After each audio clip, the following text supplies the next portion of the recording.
What, in your opinion, explains this initial result tonight, which does seem to indicate a comeback for Bibi Netanyahu?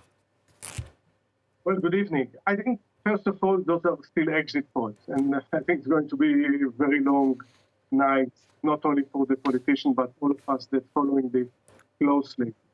The difference between the two blocks, the Netanyahu bloc and anyone but Netanyahu, is still very close. And we see at least one of the Israeli-Palestinian parties very close to pass the threshold, the electoral threshold. And I think there can be still changes.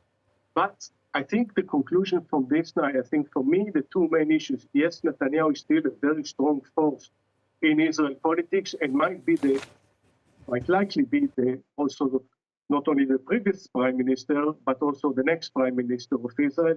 And the second thing is Israel moving to the right and constantly to the very right. And when you have around 14, 15 members of Knesset of the far right in Israel become legitimized by Netanyahu himself and ultra-Orthodox party, this might be the face of the next government and probably the face of where Israel is going. I think this is quite a worrying development. So if let's just say Netanyahu and his allies make it through, what sort of policies can we expect from them? Well, I think, again, a lot of the things that we said should come with a caveat. Knowing, from experience, the way that Netanyahu behaves, he probably wouldn't like to sit with these parties in coalition, definitely not on their own. He doesn't like all the idea of a government relying only on 61 seats. He will very quickly turn, if he's the one that has to form a coalition, to some of the other parties that promise not to sit with him and try to look for a broader coalition. He used this right-wing coalition to be in this position that he's the only one who can form a coalition, but then he doesn't want them. But if it ends, and the one that said they won't sit with Netanyahu adhere to this, and he form a government with them, and he needs not only for political reason, but also because it is corruption court case, then it will come to the, for instance, relation with the Palestinians. We can see even further entrenchment of the occupation. We can see building more settlements. When it comes to the justice system in Israel, it will go very much, the politician will try to dictate very much who are the judges and how the justice system is conducted.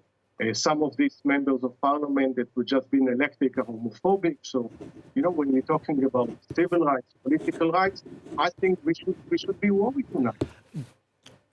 I don't know if you heard me ask our correspondent in Jerusalem about whether this current context, these tensions which Israelis and Palestinians have witnessed since the month of March, if that context created the ground for Netanyahu to come back.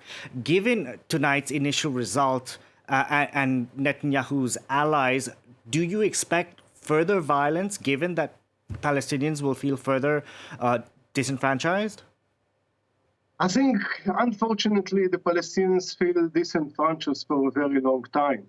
And I think it just adds to it. It's a kind of, what's the kind of the straw that breaks the camel's back? It's very difficult to know. But we see increase in violence.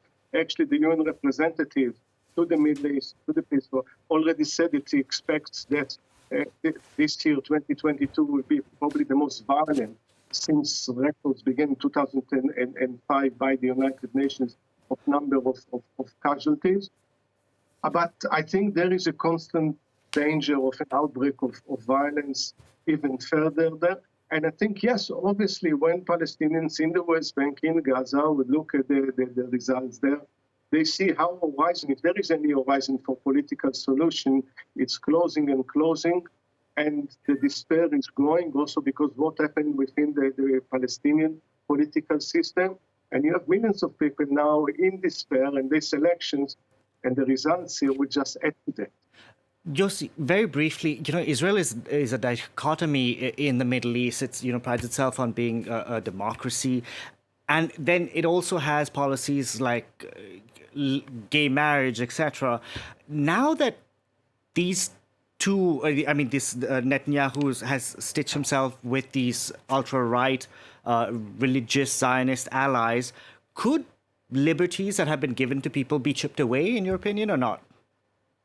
I think there is a real danger of that. Israel, from the very early days of it, is full of paradoxes. But somehow it managed to live in these paradoxes and to maintain semblance of democracy and protecting this type, especially the Supreme Court always is the bastion of this.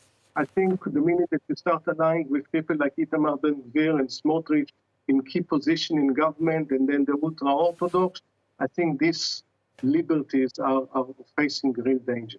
Yossi Meckelberg, pleasure speaking to you as always. Thank you.